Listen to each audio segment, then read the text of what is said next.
చదువుకోవడం మిగిలించేశారు. చదువుకున్నటువంటి వాళ్ళకి మైదాన ప్రాంతాల్లో ఉద్యోగాలు రావడం మిగిలింది. ఉద్యోగాలు రావడం మిగిలినప్పటికీ ఇక్కడికి రావడం మిగిలింది.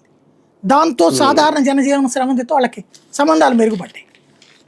దాంతో ఇప్పుడు గిరిజన ప్రాంతాల్లో ఆయుధం పట్టుకుందాం, మనం అధికారులు మారుద్దాం అంటే ఇవాళనే గిరిజనుడు ఎవరున్నారు, ఎంతమంది ఉంటారు? రెండవ కోణంలో వీళ్ళు తప్పు చేసింది ఎక్కడంటే నక్సలైట్లు అంతవరకు వాళ్ళ నిజాయితీ పరులు అనే కోణంలో ఉండేవాళ్ళు. ప్రజలు పేదలు ఎవరినో పెద్దోడిని ఎవరినో బెదరేసి డబ్బులు తెచ్చామయ్యా, 10 లక్షలు తెచ్చాం, ఇదిగో 6 లక్షలు పెట్టుకుని రోడ్డు వేసుకో, 2 లక్షలు పెట్టుకుని మంచినీళ్ళు తెచ్చుకో, ఓ ఇది పెట్టుకోండి, ఇక్కడ తొట్టి కట్టుకోండి. అంటే మెయిన్ గిరిజనుల హక్కుల కోసం పోరాడతారంట. అదే నేను అనేది. ఆ రోజుల్లో పెద్దవాడిని కొట్టి పేదవాడికి పెట్టారు వీళ్ళు మొదట్లో.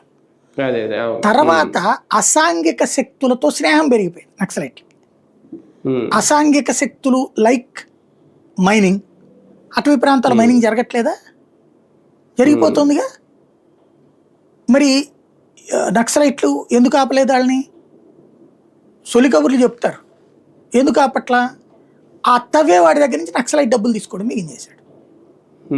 అదేమంటే ఈ గిరిజనుల్ని మీకు ఉపాధి దొరుకుతుంది కదా, ఎక్కువ డబ్బులు ఇవ్వమని చెప్తాం, మేము మాట్లాడతాం పోండి, బయట మీకు దొరికేది 150 రూపాయలు కదా, అదేది దాన్ని ఏమంటారు, పోడు వ్యవసాయం.